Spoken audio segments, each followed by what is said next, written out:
नमस्कार दोस्तों, स्वागत है आपका किसान बुलेटिन में और मैं हूं आपके साथ पारुल यादव। चलिए एक नजर डालते हैं खेती किसानी और गांव से जुड़ी आज की बड़ी हेडलाइंस पर। ब्राजील में शुरू हुआ दुनिया का सबसे बड़ा ज़ेबू पशुधन मेला। 30 अप्रैल से शुरू हुआ मेला, 9 मई तक चलेगा ऑनलाइन प्रोग्राम। औषधीय खेती को बढ़ावा दे रही है सरकार। 75% सब्सिडी पर किसानों से औषधीय खेती कराएगी सरकार।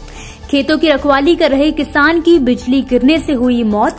आकाशीय बिजली गिरने से 3 किसानों ने गंवाई जान। इन सभी खबरों पर आज के किसान बुलेटिन में आपको विस्तार से बताएंगे, लेकिन उससे पहले चैनल को अभी इसी वक्त सब्सक्राइब करके बेल आइकन जरूर प्रेस करें। साथ ही ग्रीन टीवी को फेसबुक पर लाइक करके इंस्टाग्राम और ट्विटर पर फॉलो भी करें। इसी के साथ दोस्तों, आप चाहें तो ग्रीन टीवी के फेसबुक ग्रुप किसान की मन की बात से जुड़कर अपने मन की बात सीधे पहुंचा सकते हैं ग्रीन टीवी तक। तो चलिए अब बढ़ते हैं खबरों की तरफ। दुनिया का सबसे बड़ा ज़ेबू पशुधन मेला एक्सपो ज़ेबू 2021 ब्राजील में शुरू हो चुका है। ये मेला Brazilian association of zebu breeds ABCZ द्वारा कृषि, पशुधन और आपूर्ति मंत्रालय के सहयोग से आयोजित किया गया है। खास बात यह है कि इस बार इस मेले में पशुओं की भारतीय ब्रीड को भी शामिल किया गया है। आपको बता दें कि ये मेला पिछले करीब 86 सालों से लगातार हर साल आयोजित किया जाता है। इस साल ब्राजील में इस मेले का 86वां संस्करण आयोजित किया जा रहा है, जो कि 30 अप्रैल से शुरू होकर अब 9 मई तक चलने वाला है। हर दिन इस मेले में प्रौद्योगिकी, पर्यावरण प्रबंधन और पशुपालन से जुड़े अलग अलग विषयों पर चर्चा की जाएगी। इस दौरान मेले में कई तकनीकी पैनल आनुवंशिक सुधार को संबोधित करेंगे। साथ ही यहाँ ब्राजील के ज़ेबू मवेशियों के विकास को देखने के लिए ऑनलाइन पशु नीलामी भी होगी। लेकिन इस बीच आपको बता दें कि कोरोना महामारी के चलते इस वर्ष ये मेला पूरे तरीके से ऑनलाइन प्लेटफॉर्म्स पर आयोजित किया जा रहा है। इसके लिए ब्राजील के हार्टलैंड, उबेरबा और मिनस जेराइस मेलों के मैदानों से दुनिया के सभी स्टेक होल्डर्स तक कनेक्टिविटी सुनिश्चित की जाएगी। बता दें कि बीते 1 मई को ब्राजील के राष्ट्रपति HE जेयर बोल्सोनारो ने आधिकारिक रूप से इस मेले का शुभारंभ किया है। हमारे देश में हमेशा से औषधीय खेती को महत्व दिया जाता रहा है।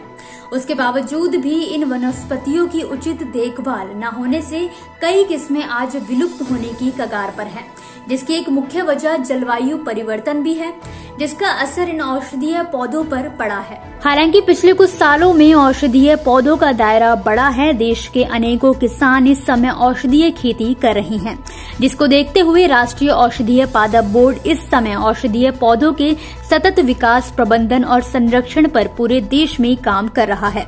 साथ ही इन पौधों की खेती को बढ़ावा देने की खातिर 140 प्रजातियों की लिस्ट तैयार की गई है। इतना ही नहीं, आत्मनिर्भर भारत अभियान के तहत दिए गए आर्थिक पैकेज से अगले 2 साल में 4000 करोड़ की मदद से 10 लाख हेक्टेयर भूमि में औषधीय खेती कराई जाएगी, जिसके तहत किसानों को खेती की लागत से 75% की दर से सब्सिडी भी मुहैया कराई जाएगी, जिससे किसानों को 5000 करोड़ रुपए की आय होगी। गौरतलब है कि औषधीय खेती का दायरा बढ़ने से जहां किसान खुद को आत्मनिर्भर बना रहे हैं, वहीं ये पहल किसानों को सशक्त भी बनाएगी। प्राकृतिक आपदा हमेशा से किसानों के लिए चुनौती रही है। कभी किसानों की तैयार फसलों पर बर्फबारी, ओलावृष्टि तो कभी सूखे के चलते किसानों की फसलों को नुकसान पहुंचता है। दूसरी ओर आकाशीय बिजली गिरने से भी अनेकों किसान अपनी जान गंवा देते हैं। ताजा मामला छत्तीसगढ़ के जशपुर जिले के दूमरकोना गांव का है, जहां मिर्च के खेत में फसल की रखवाली के दौरान आकाशीय बिजली गिरने से एक किशोर समेत 3 लोगों की मौत हो गई। इसके अलावा खेत में बुआई कर रहे 4 अन्य लोग बुरी तरह से झुलस गए, जिन्हें जिला अस्पताल में भर्ती कराया गया है। ये घटना दोपहर 3 बजे की बताई जा रही है। आपको बता दें कि जिस समय 2 सगे भाई प्रदीप, कपेंद्र, नंदलाल अपने खेतों की रखवाली कर रहे थे, उस समय मौसम खराब हुआ। तेज हवाओं के साथ गर्जना और बारिश शुरू हो गई। वहीं इसके पास ही अन्य लोग जो खेतों में काम कर रहे थे, वो भागकर बांस व घास फूस की झोपड़ी में चले गए। इसी दौरान आकाशीय बिजली झोपड़ी पर आ गिरी, जिससे उसमें आग लग गई। इससे इतना बड़ा हादसा हो गया। तो दोस्तों आज के किसान बुलेटिन की बड़ी खबरों में फिलहाल के लिए बस इतना ही। आप मुझे दीजिए इजाजत, कल फिर हाजिर होंगी कुछ नई खबरों के साथ। तब तक के लिए घर पर रहिए, स्वस्थ रहिए, नमस्कार। अगर आप चाहते हैं कि ग्रीन टीवी इसी तरह से किसानों को सशक्त करने के लिए कार्य करता रहे, तो आप भी इसमें अपना सहयोग दे सकते हैं। डिस्क्रिप्शन पर जाकर दिए गए लिंक पर क्लिक करें, पेटीएम करें, NEFT और क्रेडिट कार्ड के जरिए भी आप हमें सहयोग दे सकते हैं।